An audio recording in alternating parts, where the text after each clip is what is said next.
news, breaking news. Yo, check it out. Federal authorities recently indicted over 30 people in a sweeping gambling investigation that spans illegal sports betting and rigging underground poker machines. Watch this video all the way through because I'm gonna have a cheating expert, explain how that poker machine worked. You really got to see this. This is technology, and it makes you ask the question, if they could rig the poker machines like they just did in this indictment, can this be going on in all the betting spots? Do we have a class action lawsuit against the casinos? Let's keep it moving.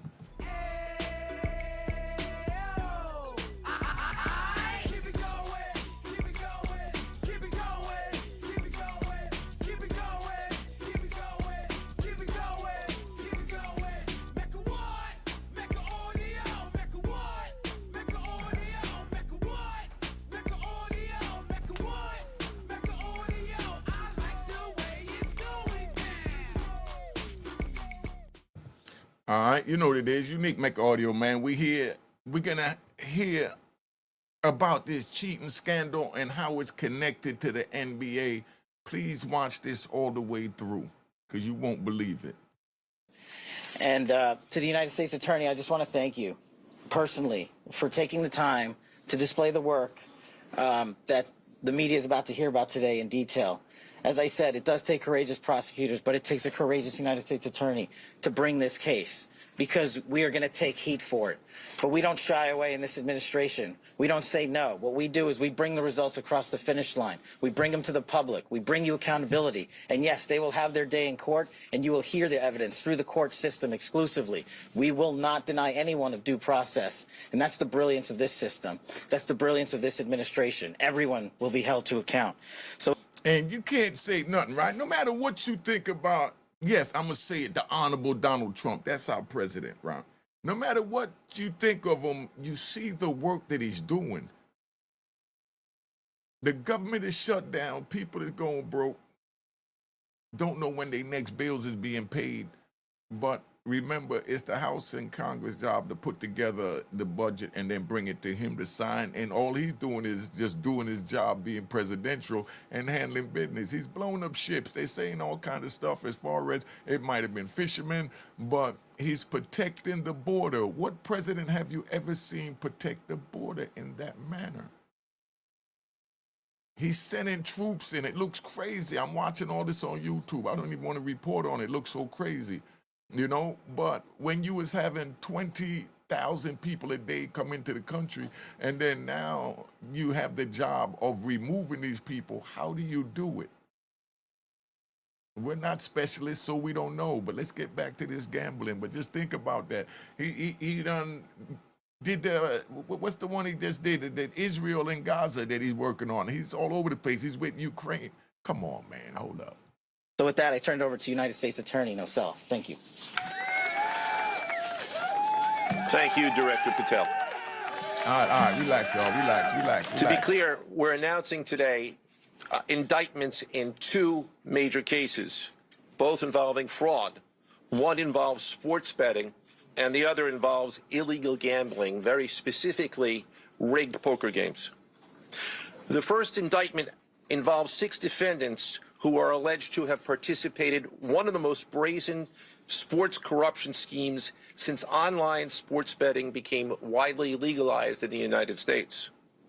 This scheme is an insider sports betting conspiracy that exploited confidential information about National Basketball Association athletes and teams. The second indictment involves 31 defendants alleged to have participated in a nationwide scheme to rig illegal poker games. These defendants, which include former professional athletes, used high-tech cheating technology to steal millions of dollars from victims in underground poker games that were secretly fixed. The games in the New York area were backed by the Bonanno, Gambino, and Genovese crime families of the Cosa Nostra. While the cases are separate, there are three overlapping defendants charged in both cases: Damon Jones, Eric Ernest, and Shane Hennon. The indictments in these cases contain only allegations, and the defendants are presumed innocent until they are proven guilty in a court of law. But my message to the defendants who've been rounded up today is this: your winning streak has ended. Your luck has run out. Violating the law is a losing proposition, and you can bet on that. That's why I say don't get involved in a life of crime. Stay on the porch so you ain't got to worry about who telling on who. And if you would tell because of this and you'll tell because of that, just don't get involved. It's not worth it. That's why I have the United States Attorney speaking to you so you can see what it looks like when you stand in front of these people. Now, how would you react if he was talking to you in this manner? First, I would like to talk about United States versus Ernest, the NBA basketball gambling case. Yeah, that's what I want to hear about. The defendants in this case are Eric Ernest, Marvez Farley, Shane Hennon, De Niro Laster, Damon Jones, a former NBA player and coach, and Terry Rozier, a current NBA player. Other co-conspirators were previously charged for their roles in the scheme, including former NBA player Jontay Porter. Between December 2022 and March 2024, these defendants perpetrated a scheme to defraud by betting on inside, non-public information about NBA athletes and teams. The non-public information included when specific players would be sitting out future games, or when they would pull themselves out early for purported injuries or illnesses. Hey, yo, you know what's crazy, right? 'Cause we gonna ride. I'm gonna break this into a prison story, right? Yo, we be in the prison and we have TV, so you might have a news TV, a ESPN TV, a BET TV, you know, a National Geographic TV, you know, whatever, right? You got guys that are sitting in front that ESPN TV all day with a little piece of paper like this. Because this is how we make the tickets. So you can take one whole sheet of paper and you can break it down and make 50 of these. And then you put the bets on there real small. People circle it. They give them out to the people over on the compound. And as they give them out to the people on the compound, they go out and they go collect stamps, right? So now the stamps is currency in the joint. So you might take, you know, rip it in half. It got 2 on this side, 2 on that side. So you rip it in half and you bet 4 stamps. That's $1. Each stamp is worth 25 cents. So you bet your dollar on a ticket and you might win $15, $50, you know, on the ticket. But dudes sit there and watch that all day and they could tell you whose pinky toe, you know, is sprained. Now, how do you sprain a pinky toe? But these are the diagnosis they're using. So now it makes me wonder if every time they said that such and such had a sprained pinky toe, did they take him out to make the bet even better for the next team by taking this star player out by using something as Lilliputious as a sprained pinky toe? Put it in the comments. Do anyone know anyone that ever had a sprained pinky toe? That's all I want to know. You know, just put that in the comments so we can see what's going on, right? But, you know, they sit in front of the TV and they could tell you, oh, you know, this one got a haircut and they chipped the side of his head so his head is going to be leaning to the side, but he liked to dribble to the right. And you're like, how the hell do you know this? I'm telling you, man, it's a lock. It's a lock. That's what they call it. It's a lock, meaning you're going to win. Can't lose. So these are the things they doing. So now, you know, you ask any one of them, though, you know, who's your congressman for your state you're from? You know, who's your Senate? You know, who's your United States attorney other than the one that prosecuted you? You know, and they don't know none of that, but they know who pinky toe sprained. Come on, man, let's keep this thing moving. They relied on corrupt individuals, including Jones and Rozier. They also misused information obtained through long-standing friendships that they had with NBA players and coaches. And in at least one instance, they got their information by threatening a current player, Porter, because of his pre-existing gambling debts. In other words, he must have been or might have been allegedly behind on a gambling debt. Let's say 100,000, 200,000, maybe even $1 million. They say, look, we're going to break your legs if you don't sit your ass out, in the fourth quarter. Go out there, do your thing. But fourth quarter, sit your ass down so that you won't score as many points as they have you scoring on a ticket. If you score over that, I'm going to break your legs and your arms. You can keep that little meal you owe me. Could that have been the way they allegedly threatened them? Somebody put it in the comments. Defendants used this non-public information to place hundreds of thousands of dollars in fraudulent bets, mostly in the form of prop bets on individual player performance. The bets were placed through online sports books and also in person at casinos. The defendants relied on a network of straw bettors to place the maximum amount of bets to increase their potential profits. Most of these bets succeeded, and the intended losses were in the millions of dollars. The defendants then laundered their illegal winnings in various ways: peer-to-peer platforms, bank wires, and simple cash exchanges.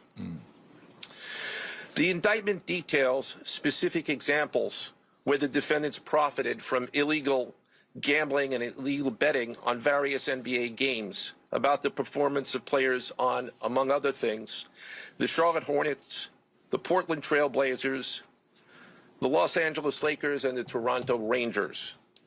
Each defendant in the NBA basketball gambling case has been charged with conspiracy to commit wire fraud and conspiracy to commit money laundering. Hey, yo, my son be betting, because I got a question. My son be doing the FanDuel and all that, right? Can my son now sue the NBA because of all these teams that was caught up? Because they should have known what was going on. It's just a question. Put it in the comments. Can we now sue the NBA for the money we lost? Because I tell you this, right? Because we riding. I'm going to tell you this, right? Let me show you so you understand, right? Look, if these three men enter the prison, let's just go to extreme. Let's say they enter the penitentiary for whatever reason. They got any little whatever. Let's say they enter the penitentiary and they hit the compound. Do you know that every man that plays sports, that watches that ESPN game, is going to press them to say, yo, you owe me the money that I lost with my stamps. You got to pay me back all the money that I lost using my stamps to bet on you because you threw the game. Man, they had nothing to do with boop, boop, boop, boop, boop, boop, boop. So, just saying, come on, dog. Who pays for this? Who pays for all the losses that was taken with these bets, with this corruption? Somebody put it in the comments. All right.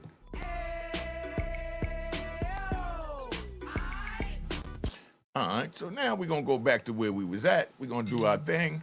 We already see what's going on with them. But now, let's finish that. Now, I would like to turn to the other case, United States versus Aiello, the rigged poker game case. Beginning as early as 2019, the defendants in this case orchestrated a scheme to use wireless cheating technology to run rigged poker games across the United States, including in the Hamptons, Las Vegas, Miami, and Manhattan. The scheme targeted victims known as, quote, fish, who were often lured to participate in these rigged games by the chance to play alongside former professional athletes who were known as, quote, face cards.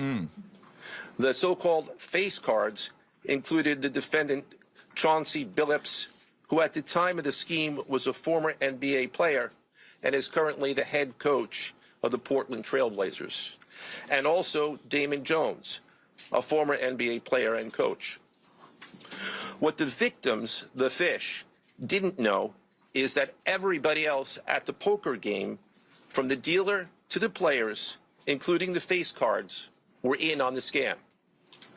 Once the game was underway, the defendants fleeced the victims out of tens or hundreds of thousands of dollars per game. The defendants used a variety of very sophisticated cheating technologies, some of which were provided by other defendants in exchange for a share of the profits from the scheme. For example, they used off-the-shelf shuffling machines that had been secretly altered in order to read the cards in the deck, predict which player at the table had the best poker hand, and relay that information to an off-site operator. The off-site operator sent the information via cell phone back to a co-conspirator at the table, and that person at the table was known as the quarterback. The quarterback then signaled secretly the information he had received from others to others at the table, and together they used that information in order to win their games and to cheat the victims. Defendants used other cheating technologies such as poker chip tray analyzers, which is a poker chip tray that secretly reads cards. Now, Using a hidden camera, special contact lenses or eyeglasses that could read pre-marked cards, and an X-ray table that could read cards X-ray table. face down We're gonna on the speak on table. that. What you see depicted on the screen right now is an example of the X-ray table that reveals the cards. Although they are face down on the table, they can be read because of the X-ray technology. Now, we're going to get into that, right? And we're going to give an expert right here is going to speak on this, this machine that, this table, the X-ray table, for the poker games. Table that has cameras built into it that look upward at the cards. It can actually see through the green felt, so you can use any of cards. As long as the cards lie above the camera can see what that card is and then transmit it. The shuffle machines, we just did a special on YouTube, and where a shuffle machine was hacked. There it is. That's the machine. What happens is the Deckmate 2 has a camera in it. And what that camera does, it notifies the casino or the dealer or the house if a card is missing.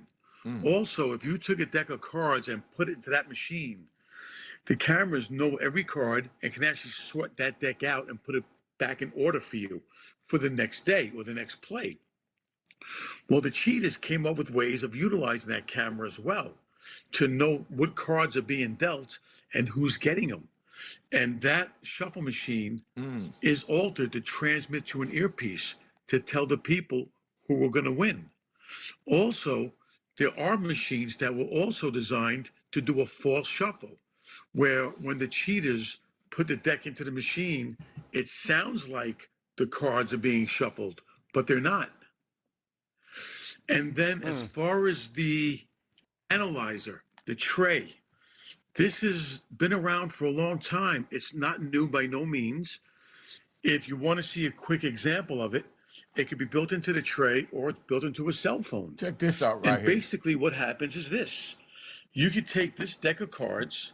Well, first of all, this is a regular phone. It looks like a regular phone. Put your SIM card in it, and it acts like a regular phone. But when I put in a code, now it becomes a cheating phone. So let's go to Texas Hold'em. How many players? Let's say you can name any amount. We'll say 3 to keep it easy. 3 players. And I'm going to put this on loud so you can hear it. This So is I'm gonna put crazy. it on Watch this speaker. here. Okay. And now it's ready to go. Yeah. So when this deck of cards right now is shuffled, it could be in a shuffle machine. It Check doesn't it out make a now. difference. How When does the dealer takes them out phone and know cuts what's them, going on? Check listen this to out. the phone. 3, 2. 3-2. That means right now, seat 3 is going to win. 1, Check this 2, out. We're 3. gonna play a game. 1, 2, 3. Ace 5 is winning. Here's your burn. There's your flop. 2 pair. Burn, flop, burn, and seat 3 wins. This phone will tell you who's going to win. Yo, that's You crazy. heard it out loud, but this phone would also transmit to an earpiece. Show us the earpiece. This system could can I just also ask be you designed. Show us the earpiece. Yeah. Anything. But the earpiece thing, is that also relevant for the camera under the table that can read through the felt? Because the dealer is not under the table. He's not seeing it. So somebody else is seeing these images and speaking to the dealer or whomever in their earpiece. Is that right? Correct. That's right. That information is transmitted elsewhere, and that person receiving the information sends it back. And the earpiece, believe me, is very tiny. This is one of the earpieces that I demonstrate. I don't know if you can see that. You got to move the camera. Hold it up a little bit. Oh my God. That's it. Damn. That's pretty teeny. So right That's before like a 1 they go milligram onto the pill. game. Oh, totally. And it goes right into the ear. So now, right now, that earpiece is right next to my eardrum. Nah, son. If you were talking to That's me, wild. sitting right next to me, you could look in. You can't see it. When my partner's talking to me, I hear it so loud. And there's only one That's way to get amazing. that out right now. Magnet. Yeah, I was going to say. I want to know how Oh my y'all God, get yeah, that out. because otherwise it's going to go in forever and cause you depth perception problems. Sal Piasanti, I could do 6 hours with you on this. This is fascinating. Thank you so much. Really appreciate your expertise. Yo, that is the craziest thing I ever heard of right there, right? But this is what's going on so you understand when you betting. These are the questions you ask. If this rig makes you subscribe to my daughter's YouTube channel, Juanita Make Audio and Real Boss TTTV. The mafia, specifically members and associates of the Bonanno, Gambino, and Genovese organized crime families, had pre-existing control over non-rigged, illegal poker games around New York City. As a result, they also became involved in the rigged poker games, helping to organize the games and taking a cut of the proceedings, and working to enforce the collection of debts. The defendants laundered their proceeds, including through cash exchanges, the use of multiple shell companies, and through cryptocurrency transfers. As part of this scheme, some of the defendants and their co-conspirators also committed acts of violence, including the gunpoint robbery of a person in order to obtain a rigged shuffling machine, and extortions that were perpetrated against victims in order to ensure that they repaid their gambling debts. Defendants who participated in the rigged poker scheme are charged with wire fraud conspiracy. Other defendants have been charged with crimes including illegal gambling, money laundering, Hobbs Act robbery, and extortions. This case demonstrates our office's unrelenting commitment to fighting the scourge of organized crime in whatever form it takes. I'd like to conclude my remarks by thanking the incredible hard work of our law enforcement partners, including the FBI, Homeland Security, the NYPD, and the Waterfront Commission. I also want to thank the dedicated prosecutors who built these two cases and who are standing to my right. Benjamin Weintraub, David Bourbon, Caitlin Farrell, Michael Gibaldi, Irisa Chen, and Sean Sherman. They had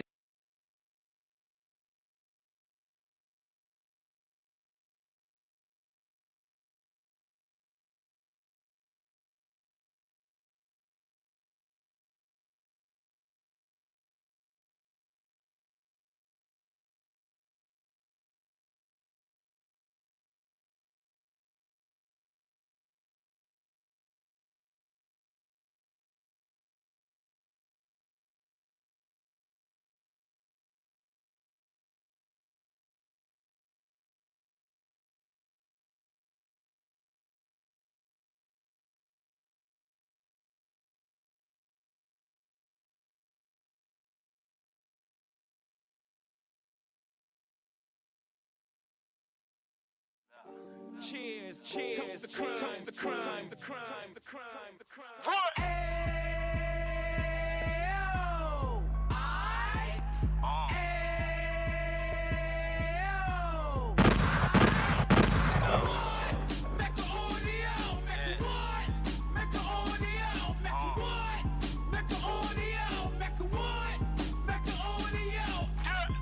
Fresh out the can of 26, he back on the strip, getting back in the mix. What he mentions a gift. You stand up 10 toes down, and I suggest you pay attention to this.